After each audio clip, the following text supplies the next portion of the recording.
Thank you for joining us today to solemnly mark the 4th anniversary of the Burmese military's attack on the Rohingya on August 25th, 2017. Those attacks, which included mass killing, rape, torture, arson, arbitrary arrest and detention, and forced displacement of more than 700,000 people, were part of a broader genocidal campaign by the military against the Rohingya community. The Rohingya remain at risk of genocide today. The attacks against the Rohingya on August 2017 were predictable and preventable, and the international community failed to respond to decades of warning signs. The museum has sounded the alarm about the risk of genocide against the Rohingya since 2015. In 2017, we documented atrocities against the Rohingya in partnership with Fortify Rights. In 2018, we determined that there was compelling evidence that the Burmese military had committed genocide against the Rohingya. Today, the museum stands in solidarity with victims and survivors and works to continue to highlight their plight and the risks they face to public and policy audiences. In 2020, the museum opened an online exhibition on the Rohingya's plight called Burma's Path to Genocide. A physical exhibition opened in the museum in May. The Rohingya community faces the threat of genocide up to this day. The conditions in Rakhine's state in the lead up to the genocide have not changed. For the Rohingya, ongoing restrictions on their freedom of movement exist, and they continue to be denied the right to citizenship in Burma. Those in the refugee camps in Bangladesh face dire humanitarian conditions. A February 2021 military coup in Burma installed the perpetrators of the genocide at the helm of the country. Emboldened by impunity for the genocide against the Rohingya, the Burmese military junta has killed hundreds of Burmese civilians since the February 2021 coup. Meanwhile, it has presided over a collapsing healthcare system as COVID-19 ravages Burma's population. With the military in power, the Rohingya, as well as other ethnic minorities, such as the Shan, Chin, Karen, and Kachin, remain at great risk of further mass atrocities. At this event, we will solemnly commemorate the 4th anniversary of the escalation of attacks on the Rohingya and discuss the grave challenges facing the Rohingya community today in the wake of Burma's coup. We are joined by 4 deeply committed Rohingya activists, Wei Wei Nu, Tun Kin, Yasmin Ullah, and Kin Meng. To kick us off, Wei Wei Nu, the executive director of Women's Peace Network and a longtime partner and friend of the museum, will offer some opening remarks.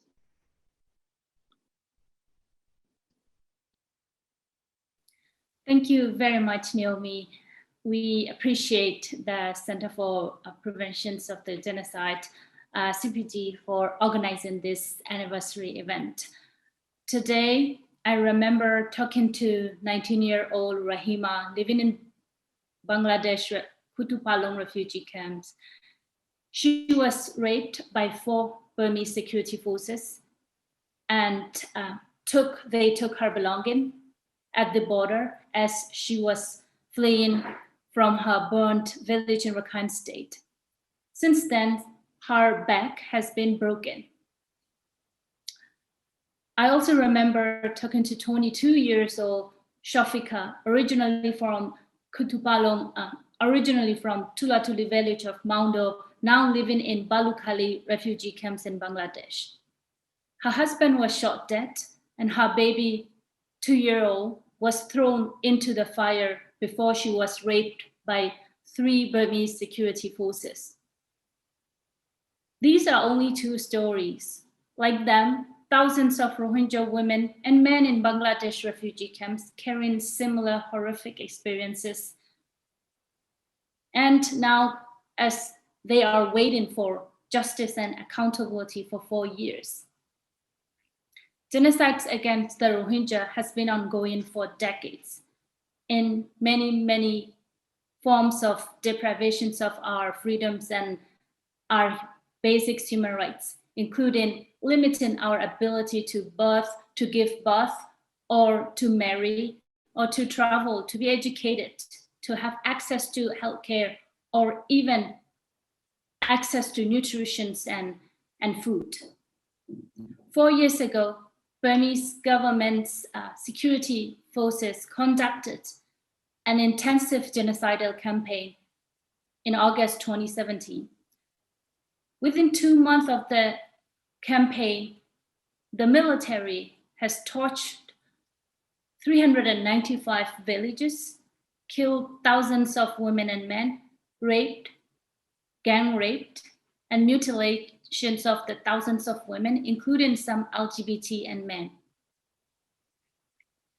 4 years has passed, no justice has been brought, and the community, the Rohingya, continue to suffer from the past trauma and living in limbo in the refugee camps.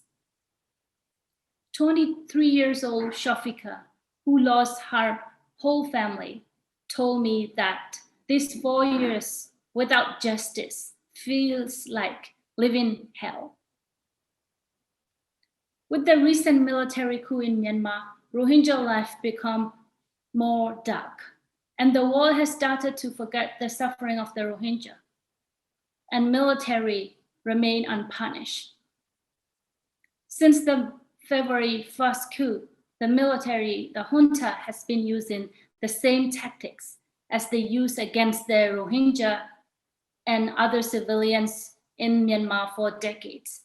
Now at the alarming level all over the country, they are abducting and arresting activists, journalists, young people, shelling villages, assaulting and killing protesters every day and night. Additionally, the military has continued to use sexual violence against women, including by threatening activists with rape and torturing those arbitrarily arrested and detained in prison.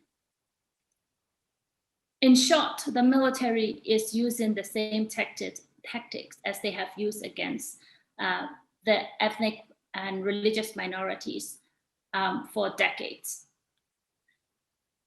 The junta recently have been trying to once again push anti-Rohingya propaganda, heightening the risks of atrocity crimes. If the Burmese military remain unpunished, we will see recurrence of the crimes. It is the obligations of the international community to bring justice for the Rohingya.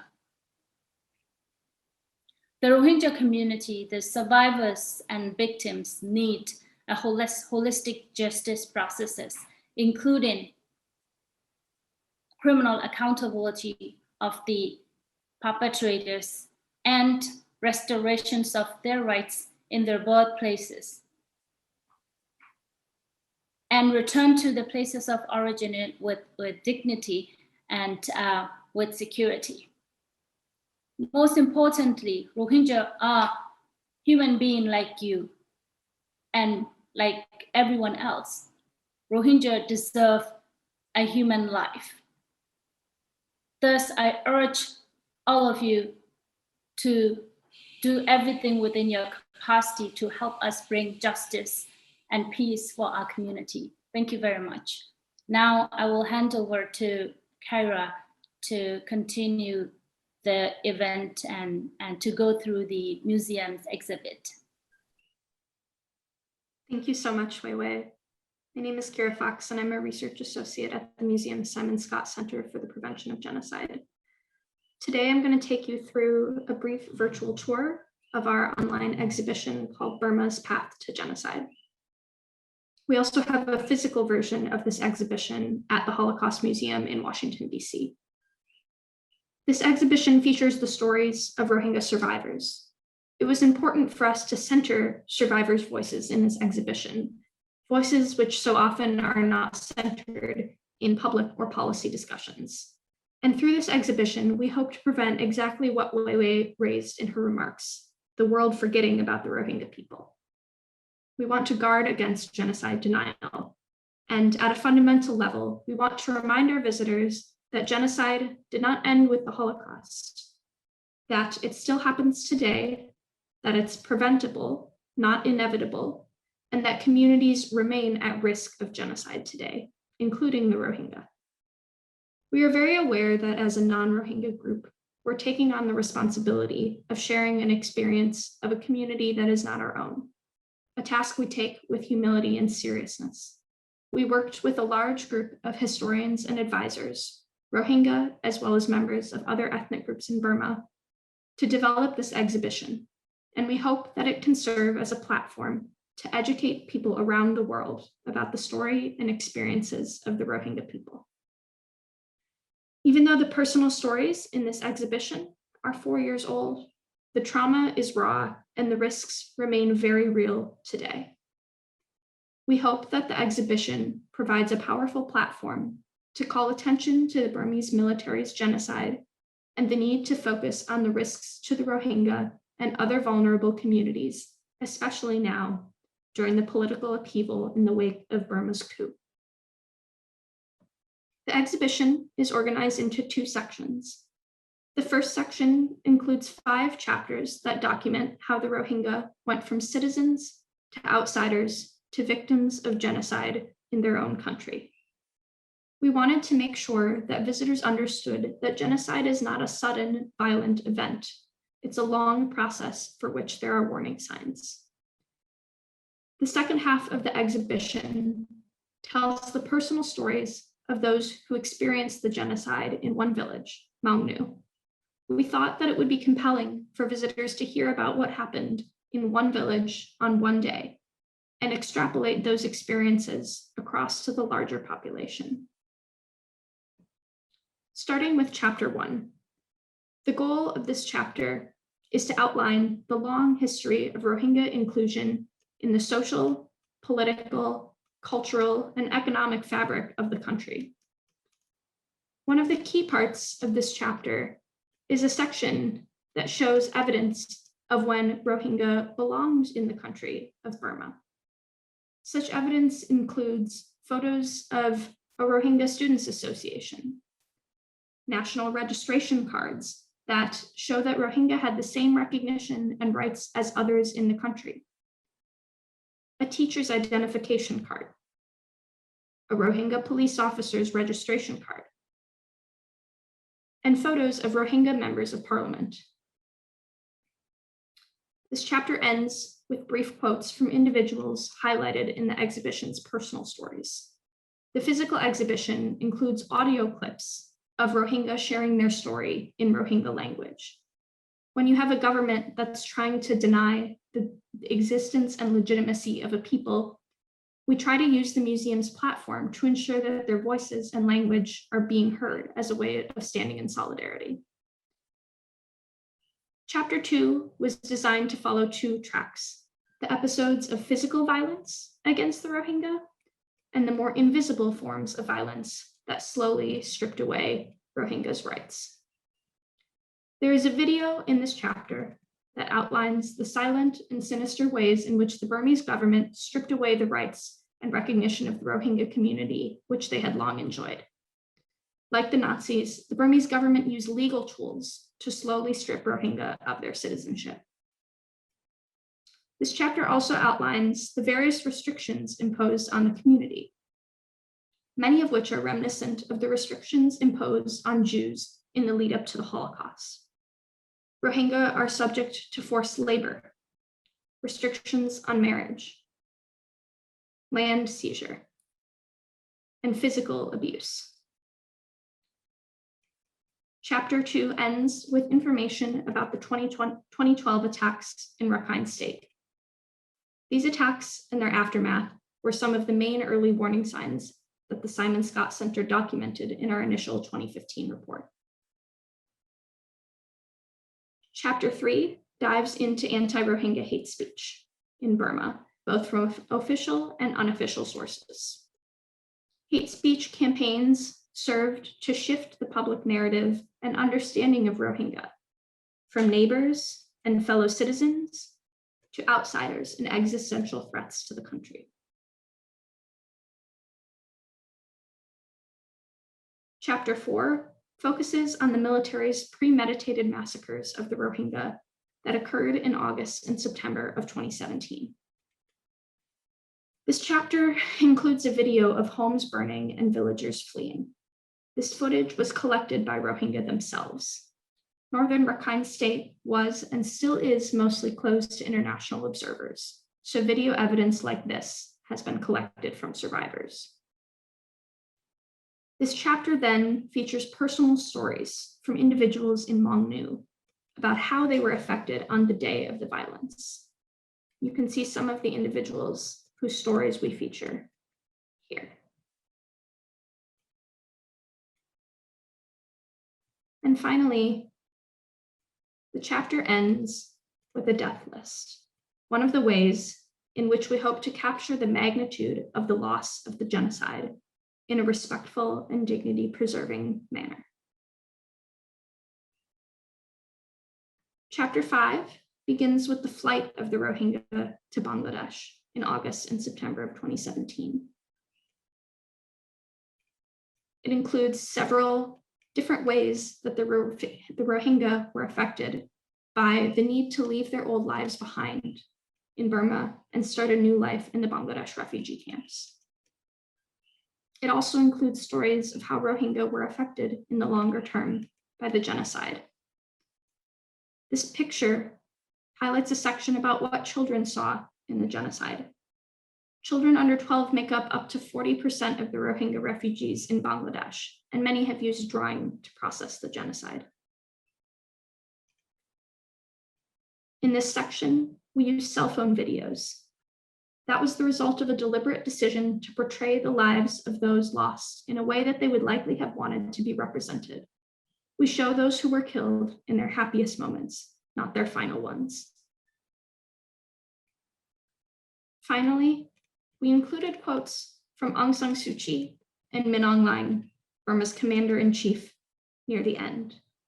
We decided to include quotes from each of them to show their denial of the genocide in the case of Aung San Suu Kyi, and the intentionality of the military's actions in the case of Min Aung Hlaing, which hints at the long road ahead of accountability and the necessary changes for the Rohingya in Burma to live a peaceful future, especially now that Min Aung Hlaing is at the helm of the country in the wake of Burma's coup.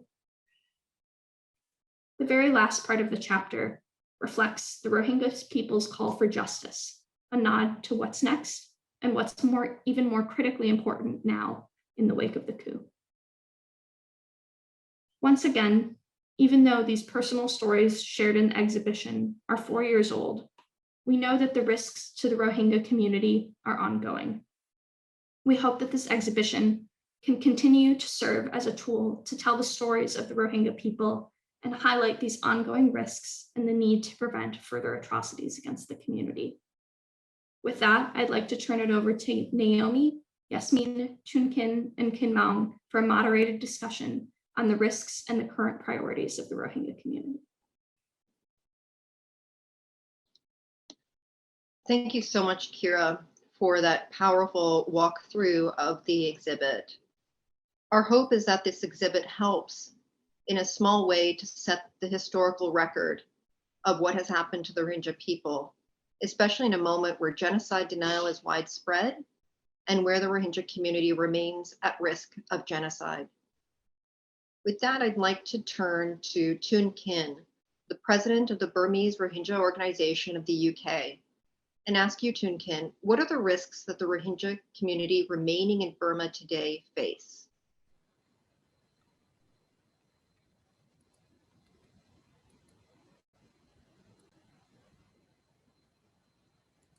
Thank you. Thank you, Naomi. And United States Holocaust Memorial Museum hosting this event. It is very important for anniversary genocide, Rohingya genocide Remembrance Day. You know, since the military coup, everyone in Burma lives in danger and in fear.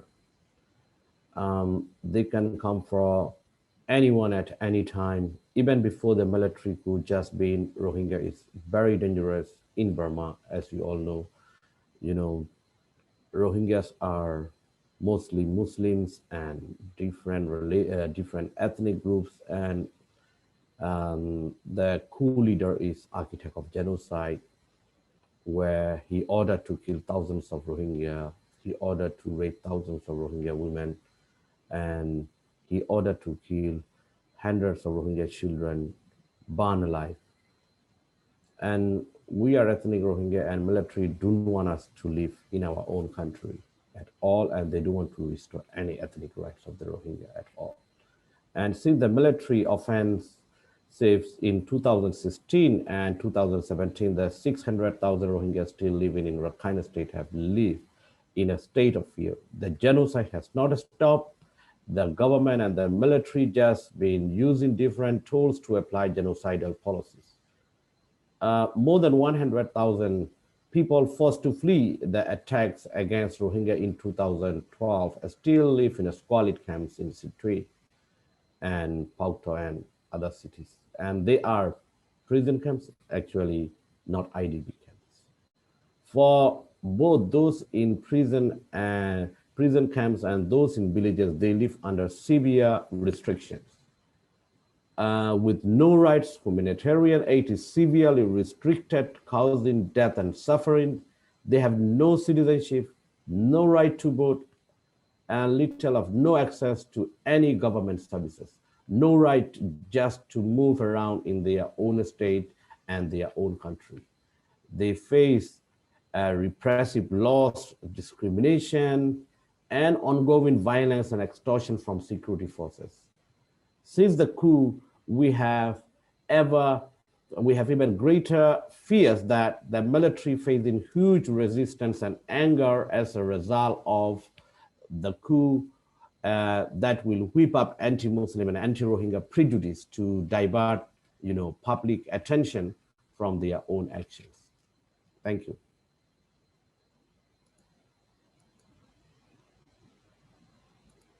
Thank you so much, Chun Kin. I'd like to turn now to Kin Mong, the founder and executive director of the Rohingya Youth Association. Kin Mong, can you tell us how the February coup has impacted the Rohingya community? How has it changed how you go about doing your work? Yeah, thank you for your timely organizing this important, the program, because we never forget 25 August, because we have been lost everything in those days. So we never forget this one. Actually, we all know one very clear changes after military coup. Only before military coup, the power in Myanmar, the repatriation talk, China, Bangladesh, and Myanmar. Before a few days before the military coup, they already talked about early repatriation process. In the February, already they are,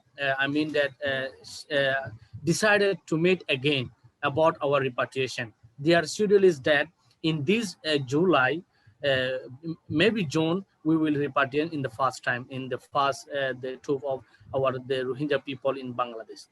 After military coup, totally it was changed. This is a great, and we all recognize the changes of the military coup.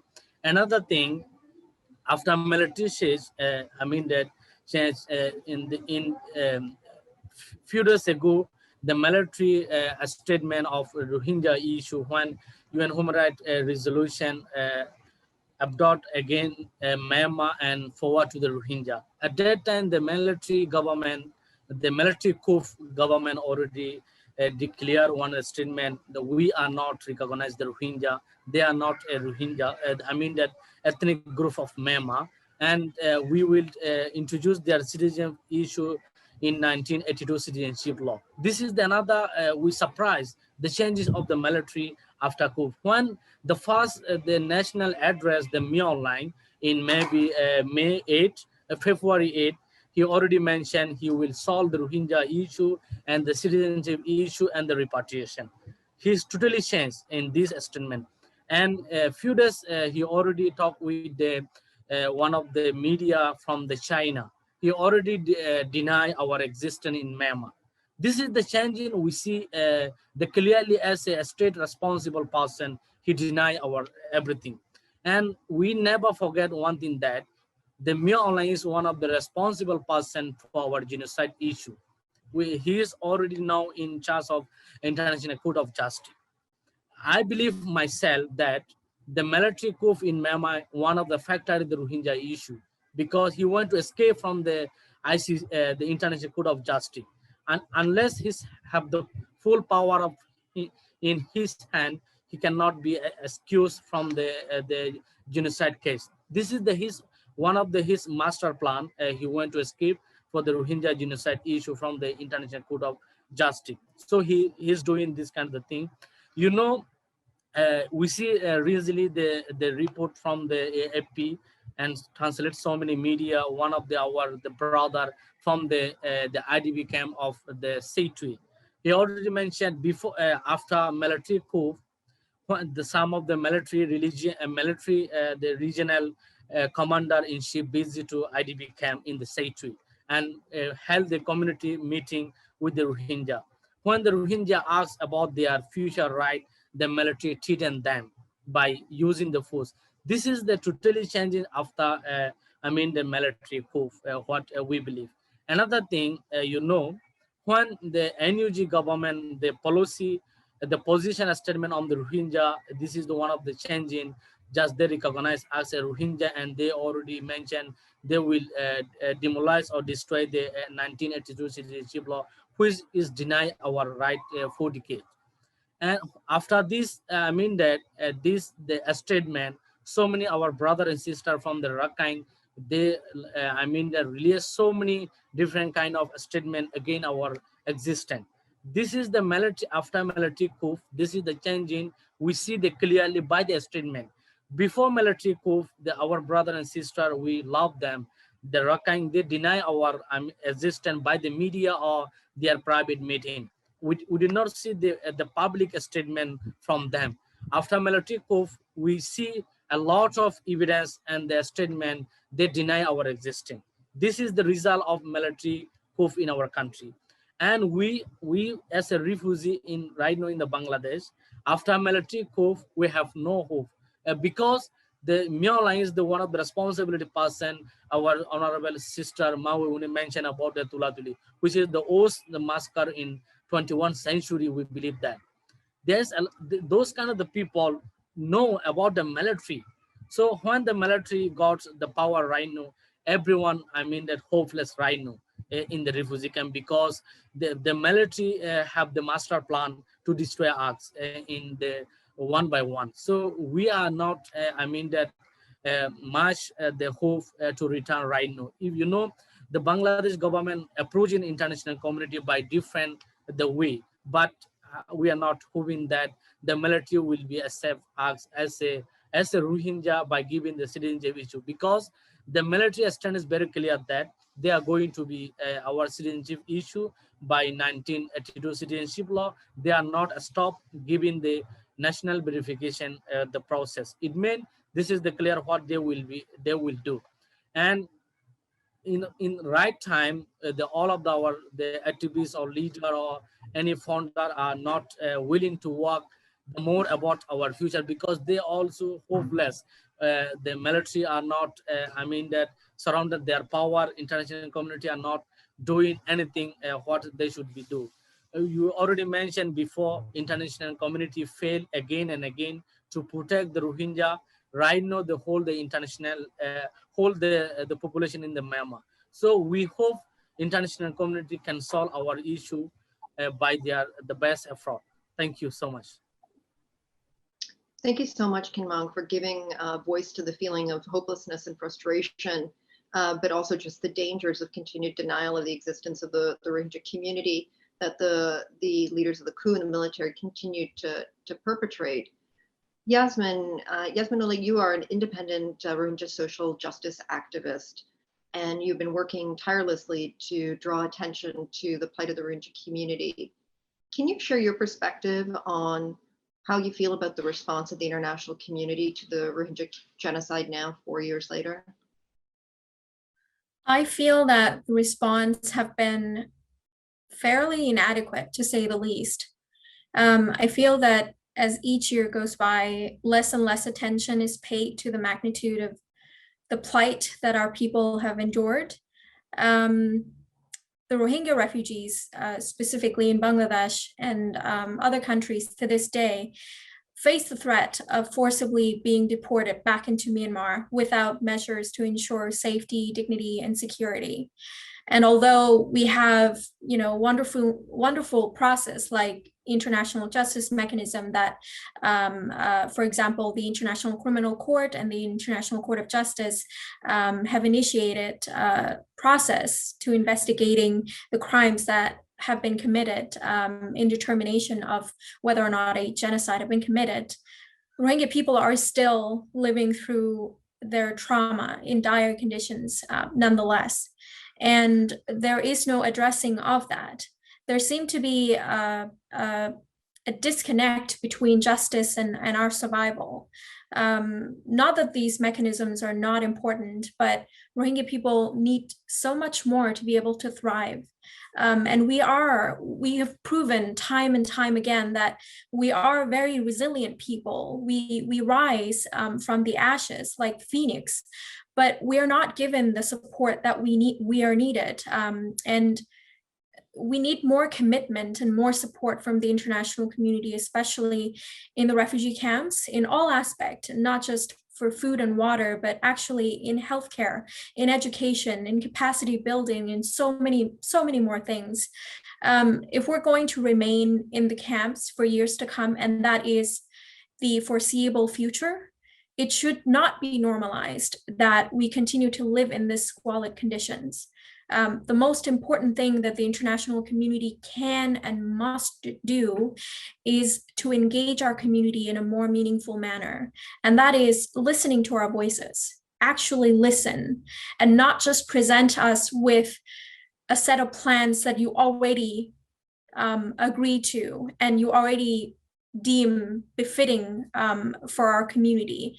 Actually listen to us and involve us in every step of the way, take our advice, and actually look at us more than just burden. We are a human resource. We are a group of people who have endured so much but are still standing. So I don't think that all hopes are lost if the international community actually give us a chance and listen to us. Thank you so much, Esmond. And it's one of the tragedies of all of these situations where genocide occurs, that it falls all too often on the survivors to have to make a case for why their community should be taken into account, their voices heard, but also for you to have to articulate what your value is. And the reality is all of us as human beings have got intrinsic human rights and human dignity and value. And as you said, survivors of genocide are some of the most resilient people on earth. You've talked about the plight of those who are displaced, and we know that unfortunately, because there has been waves of violence against the Rohingya community, there are people who have been displaced for decades now, including those who are displaced in countries like Malaysia, India, and elsewhere. And I was wondering if you could comment a little bit about what their conditions are like and their situation. One very common theme that I see all throughout this region is that the one thing that our Rohingya experiences together is the discrimination that we face on a regular basis. This has been extremely exacerbated by the pandemic. Rohingya refugees in these countries are already extremely vulnerable to human rights abuses because of the lack of any tangible protection that comes with the refugee status. And sometimes it's the continuation of the state persecution by Myanmar state that carries on to other nation states. Amidst COVID-19, it has been increasingly difficult for Rohingya refugees to be able to work in their previous very laborious jobs, to feed themselves and their families. with many governments rolling out policies to curb COVID-19 transmission, some have chosen policies that unfortunately target Rohingya refugees, which resulted in many violent incidents fueled by hate rhetoric that are prevalent in all these countries. In Bangladesh specifically, there has been a rise in hate rhetoric against Rohingya in the media during the height of the pandemic. And this has also exacerbated the already squalid, living circumstances within the camps, exposing Rohingya to trafficking and other types of violence. This is also not to mention that this has resulted in the relocation of thousands of Rohingya refugees to the uninhabitable island Bhasan Char with little to no access to the outside world. Now, Rohingya experience as refugees is not unique in any way, shape, or form, but it is a common experience that refugees globally go through. However, it's a lack of protection that is a recurrent theme within our lives that our homeland and our state should have provided and guaranteed that protection. The result of genocide is not just the immediate deaths and destruction of our community, but it is the prolonged crisis of destabilized community, destabilized identity, and no sense of belonging anywhere, especially when we're continuously reminded that we're not welcomed in all of these countries that we go and we run to, we flee to, because we can no longer stay in our own homeland. So that safety, that protection has become something that we search for all of our lifetime, but unfortunately, it is something that is so scarce and so hard to come by that many of our friends, our family, our brothers and sisters continuously have to face all kinds of violence and survive in that conditions. One of the things that struck me when we did our last trip to Bangladesh and the camps was just exactly as you said, that sense that came from so many people of a desire to finally, as you said, have their identity and their security settled, to actually be able to live as Rohingya without the fear of persecution, without the fear of physical threat, to know that their children and grandchildren can thrive. Thank you for giving voice to that very, very human need, and one that the Rohingya community have not known for decades. Trunkin, given everything that has been said, what is it that you would want to see and hope to see from the international community and the United States in particular to protect the Rohingya community going forward? Thank you, Naomi. The genocide of the Rohingya was predicted and preventable, and still very little action has taken its response to the genocide. We are still waiting, for the United States to call it genocide. The Burmese military claim it is not genocide. Does President Biden agree with the Burmese military? Or will he stand with us, support justice and accountability, and seek to uphold international law? He can't keep sitting on the fence. The US should use every tool it can to apply pressure on the Burmese military for its crimes against the Rohingya and against all the people of Burma. Justice, the genocide case at the International Court of Justice, support ICC referral, impose more economic sanctions to cut off revenue to the military, actively encourage more countries to impose arms embargoes against Burma. There are pages and pages of recommendations of the UN fact-finding mission on Myanmar, which the US government has not acted open. And with 1 million Rohingya refugees confined behind barbed wire in camps in Bangladesh or being sent to remote islands, the responsibility to protect Rohingya extends beyond Burma. The military coup means that the chances of Rohingya genocide survivor ever returning home are now even more distant. most of the refugees are the children. They cannot be left in a squalid, cramped conditions for years to home. They need decent homes with electricity and sanitation. They need proper access to education and healthcare. The refugee response in Bangladesh needs to change, based on understanding they will be there for many years. There needs to be a political leadership from United States working with other donors, to persuade Bangladesh to change its approach, and it need to be backed up by the money needed to support the refugees.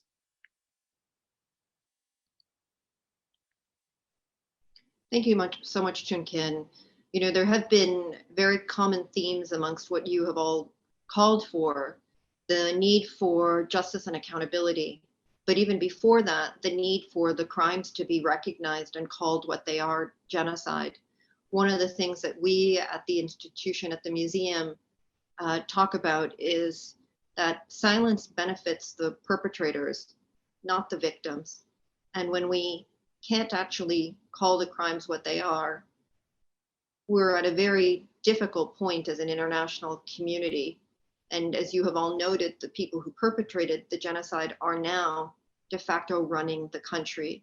And it's not just the Rohingya community that is at risk, it is all Burmese people that are at risk. Different communities face unique and perhaps more threats, but it is a situation that is dangerous for everyone. I wanted to just ask if there was one or two reflections that you wanted to make, both about what is the importance of something like a genocide determination to you, and also if there was something that you wanted to leave the viewers with in terms of understanding who the Rohingya people are. What would be your thoughts and reflections? Yasmin, starting with you. I'm going to take up on the first question.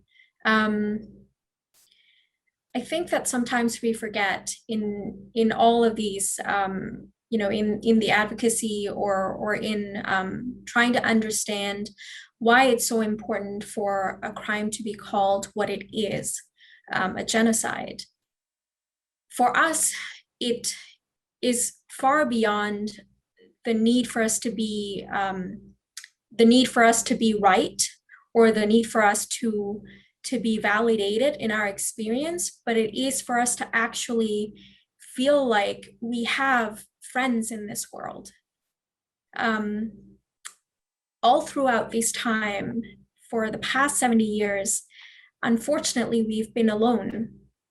And that is a really, really painful feelings to go through. I think that nation states are obligated to actually stand with us. And those who have not are, like you said, choosing very, very distinctively to stand with the perpetrators, whether or not that's their intention. And calling this specific, experience that we've all gone through as a community a genocide, give us a chance to actually heal, give us a chance to validate ourselves that we did not go crazy. It was not because, we were so bad, like the rhetorics that the military have come up with. We were fine. We were just humans. We were just trying to live. We were just trying to survive. But this was something that they chose deliberately to do to us, to kill us, to annihilate us, to hurt us. And we did not have a choice. And that the world is actually watching and is, on our side. That is why the genocide determination is important. It's not just a legal determination.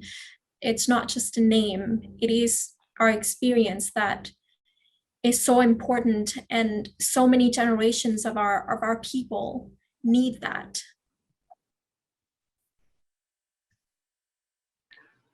Yasmin, that was so incredibly powerful and moving. And I think maybe we'll draw the anniversary conversation to an end with that point. So many times we've seen around the world that individuals and governments who are intent on committing genocide tried to render communities invisible. They tried to negate the very humanity of these individuals. And you have all spoken about what are the consequences of that, the pain associated with that, but also very concrete steps that the international community can take. And at its most basic level, as you said, Yasmin, to recognize what has happened to your community. And as you said, not just what happened in 2017, what is happening today, but what has happened for decades. It's been 4 years since the genocide took place, and we are talking about a community that continues to be at risk. This is not a situation that has ended. We're not talking about what needs to be done in the aftermath.